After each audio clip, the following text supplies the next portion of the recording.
Nira phone করলে বলল, শেষবারের মতো একটিবার তোমার সাথে দেখা করতে চাই বীরু। নীরার কথা শুনে বীরু তখন হাসছে। বীরুর হাসি শুনে নীরা বলল, কি হলো, হাসছো যে? না না, এমনি। বলো কখন দেখা করতে হবে? কাল বিকেলে কি তোমার সময় হবে? কোথায়? কোথায় আবার? যেখানে ঘন্টার পর ঘন্টা সময় কাটতো। বেশ। পরের দিন বিকেলে ভবতারিণী মায়ের মন্দিরে পেছনে যে জোড়া বটগাছটা, তার নিচে শান বাঁধানো সিঁড়িতে বসেছে নীরা, পাশে বীরু, খুব কাছাকাছি। তবু যেন এক আলোকবর্ষ দূরত্ব দুজনের মধ্যে। খুব চেনা জায়গা, তবু যেন সবকিছু আজ অচেনা লাগছে বীরুর কাছে। নীরা বলল, এই নেকলেসটা দিয়ে আমাকে আশীর্বাদ করে গেল ওরা, কেমন হয়েছে? এক ঝলক তাকিয়ে বীরু হাসি মুখে উত্তর দিল, বাহ, বেশ মানিয়েছে। জানতাম তোমারও পছন্দ হবে। নীরার কথায় বীরু আরও একবার হাসলো। তারপর নিজে থেকে জিজ্ঞেস করলো, পাত্র কেমন? বেশ ভালো, কেমিক্যাল ইঞ্জিনিয়ার, পুনেতে থাকে। বিয়ের পর আমাকেও পুনেতে নিয়ে চলে যাবে বলেছে। সেই শুনে তো আমার মা বাবার ভীষণ মন খারাপ।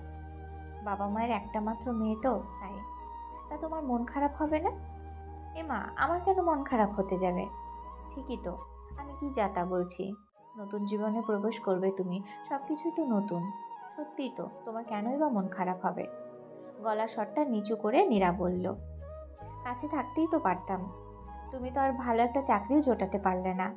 বাড়িতে বলার সাহসটুকুও দেখাতে পারলাম কোথায় আর। একটা দীর্ঘশ্বাস ছেড়ে বীরু বলল, ভালো করেছো। দেখিয়েই বা হতো কি, সাহস দেখানো সবসময় ঠিক নয়।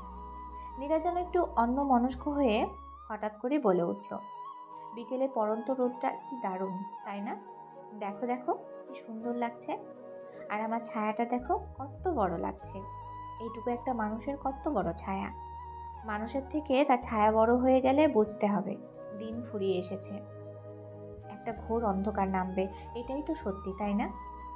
বীরুর কথাটা নীরা কতটা বুঝলো কে জানে। এক অজানা আনন্দের বিচ্ছুরণ নীরার চোখে বিরাজ করছে তখন। নীরা বলল, জানো, ওদের বাড়িতে সবাই চাকরি করে।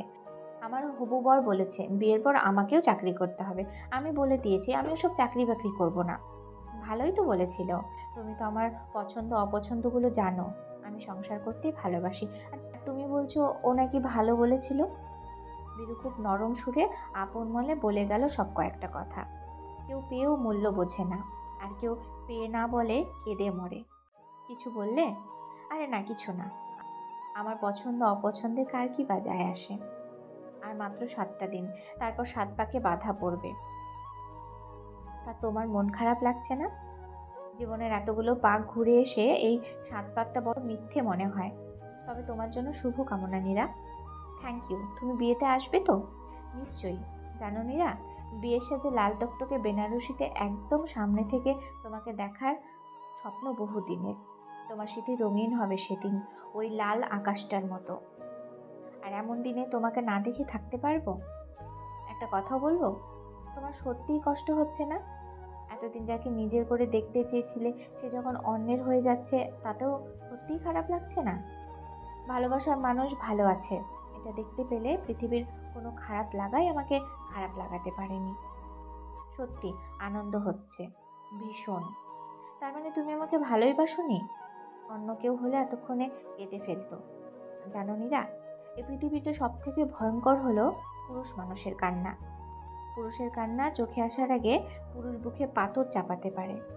একবার বুকে পাথর চাপিয়ে নিলে পৃথিবীর সব দুঃখ তখন হালকা লাগে। আর ওজন মাপতে সবাই পারে না। আর যদি তা পারতো, পুরুষও হাউ হাউ করে কাঁদতে পারতো। কথা দিলাম, তোমার বিয়েতে আমি যাব। নিজের চোখে তোমাকে বিয়ের সাজে দেখার স্বপ্নটা পূরণ করতে চাই শুধু। ভালো থেকো নীরা। পৃথিবীর সব ভালোবাসার মানুষেরা ভালো থাকুক।